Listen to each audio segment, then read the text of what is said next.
चलिए question number 36 देखिए, कह रहा है कि AC और BD एक वृत्त की जीवाएं हैं, एक वृत्त की जीवाएं हैं जो परस्पर समद्विभाजित करती हैं। चलिए तो एक वृत्त खींच लेते हैं। अच्छा, इसमें दो जीवा ले लेते हैं। जीवा कौन कौन सी है? AC और BD है।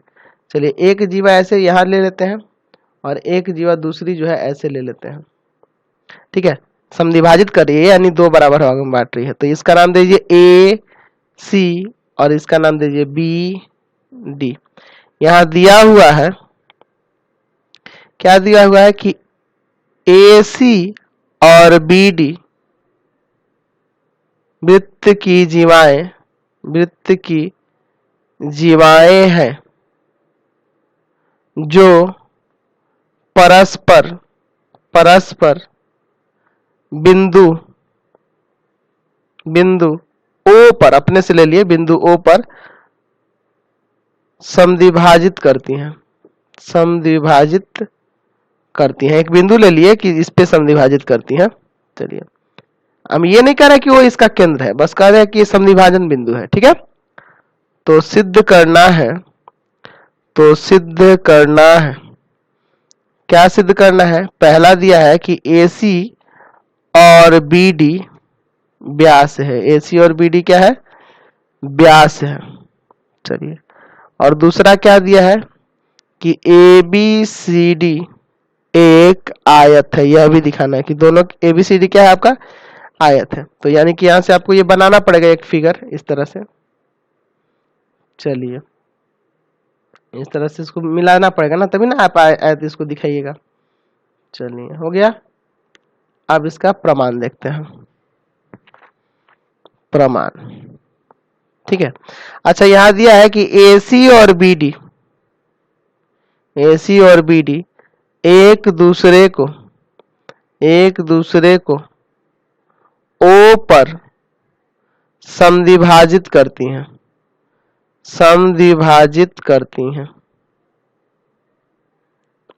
एक दूसरे को O पर समद्विभाजित करती है, यानी कि आप यहाँ OA बराबर OC और OB बराबर OD लिख सकते हैं। ठीक है, लिख सकते हैं कि नहीं? चलिए, तो अब इसमें सर्वांगसम लेके भी बना सकते हैं। चलिए, तो हम लोग सर्वांगसम लेके ही बनाते हैं, इजी रहेगा। हम लेते हैं एक त्रिभुज AOD तथा दूसरा त्रिभुज लेते हैं BOC में। ठीक है, AOD और BOC में पहला चीज देखिए, OA बराबर हो जाएगा OC, यहां लिखे हुए हैं ना ऊपर, क्यों हो रहा है? अच्छा, दूसरा हो जाएगा एंगल AOD बराबर एंगल BOC। शीर्षाभिमुख कोण होंगे ना, देख लीजिए, ये वाला इसके बराबर शीर्षाभिमुख कोण से हो जाएगा। चलिए, और तीसरा चीज क्या हो जाएगा? तो यहां से OD जो होगा ना, OB के बराबर हो जाएगा ना, ये अभी ऊपर लिखे इसके द्वारा। चलिए, ये इसके बराबर, ये इसके बराबर। ठीक है, अच्छा, ये हो गया। तो यहां से आप त्रिभुज AOD सर्वांगसम लिख सकते हैं त्रिभुज BOC के, है ना। कैसे हो जाएगा? तो साइड एंगल साइड से। और जब सर्वांगसम हो गया तो आप यहाँ AD बराबर BC लिख सकते हैं CPCT से। अच्छा, ये भी लिख सकते हैं यहाँ वाला कोण इस कोण के बराबर, यानी कि एंगल OAD बराबर एंगल OCB, ये भी CPCT से। अच्छा, जब ये बराबर हो जा रहे हैं दो कोण, तो ये AD समांतर हो जाएगा BC के, AD समांतर हो जाएगा ना BC के, क्योंकि देखिए ये दो रेखाएं हैं और एक तिर्यक रेखा कहलाएगी इसके लिए ना। तो यहाँ जो ये दोनों कोण बराबर होने का मतलब है कि ये दोनों समांतर हो जाएगा। कैसे होगा ये? तो आप लिख सकते हैं कि एकांतर कोण के प्रतिलोम से। ठीक है, तो आमने सामने की भुजा बराबर और समांतर हो गई, तो यहां से ये भी लिख सकते हैं कि ABCD एक समांतर चतुर्भुज है। चलिए, समांतर चतुर्भुज है, यानी कि आप यहाँ पे ये भी कह सकते हैं कि एंगल BAD यानी कि पूरा बराबर हो जाएगा एंगल BCD के। एंगल बी सी डी के, इसके बराबर हो जाएगा ना, समांतर चतुर्भुज है इसलिए, या एंगल ए बी सी बराबर हो जाएगा एंगल ए डी सी के, क्योंकि समांतर चतुर्भुज है ना इसलिए।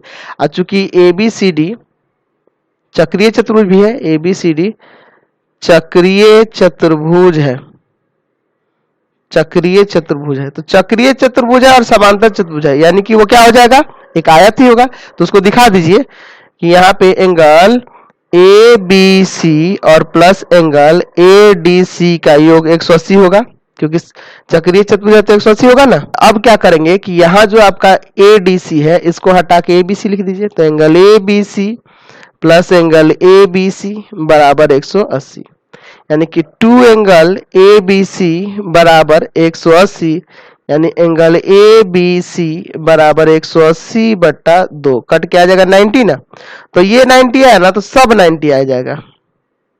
इसी प्रकार सब हो जाएगा, एंगल ए बी सी बराबर एंगल बी सी डी बराबर एंगल सी डी ए बराबर एंगल डी ए बी बराबर 90, प्रत्येक 90 90 हो गया। अच्छा, इसलिए क्या हो जाएगा, इसलिए ए बी सी डी एक आयत है, ए बी सी डी एक आयत। तो दूसरा प्रूफ हो गया। पहला क्या दिखाना था कि ये विकर्ण है, तो आपको ये पता है कि आयत का जो विकर्ण होता है, आयत का विकर्ण वो क्या होगा, 82 ना होता है। आप जानते हैं कि आयत का विकर्ण वृत्त का व्यास होगा।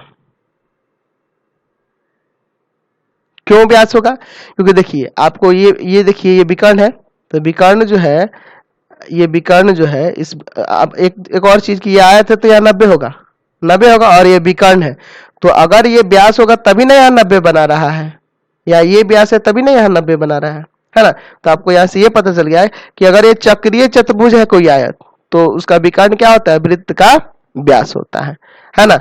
यानी कि AC तथा BD वृत्त का व्यास है। क्लियर हो गया। चलिए, तो अब इस वीडियो को हम लोग यहीं पे एंड कर देते हैं। प्लीज आप चैनल को सब्सक्राइब कर दें, बेल आइकन दबा दें, जितना ज्यादा हो सके दोस्तों में शेयर करें, कमेंट बॉक्स में लिखें कि हमारे वीडियोज आपको कैसे लगते हैं, और इससे रिलेटेड आपको लिंक की जरूरत हो, अगर सब्जेक्ट लिंक की जरूरत हो, अगर चैप्टर की लिंक, आप हमें व्हाट्सअप कर सकते हैं। हमारा व्हाट्सअप नंबर है 7301 778899। Thanks for watching the video.